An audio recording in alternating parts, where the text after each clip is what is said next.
ഒരു സ്കൂളിൽ ഒരു പ്രശ്നക്കാരനായ കുട്ടിയുണ്ടായിരുന്നു. തന്റെ അച്ഛന്റെ കയ്യിൽ ധാരാളം പണമുണ്ടെന്ന അഹങ്കാരം കൊണ്ട് മറ്റു കുട്ടികളെ എല്ലാം അവൻ ഉപദ്രവിക്കുമായിരുന്നു. ടീച്ചേഴ്സ് പലതവണ ഉപദേശിച്ചു, പക്ഷേ മാറ്റമുണ്ടായില്ല.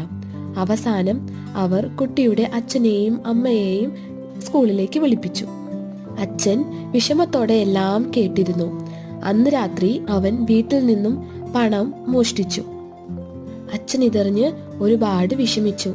അയാൾക്ക് അവനെ ശിക്ഷിക്കുവാനായിരുന്നില്ല താല്പര്യം, മറിച്ച് ജീവിതത്തിൽ പണത്തിന്റെ മൂല്യം മനസ്സിലാക്കി കൊടുക്കുവാനായിരുന്നു താല്പര്യം. അതിനായി അച്ഛൻ അവനെ ഗ്രാമത്തിലുള്ള മുത്തശ്ശന്റെയും മുത്തശ്ശിയുടെയും അടുക്കലേക്ക് അയച്ചു.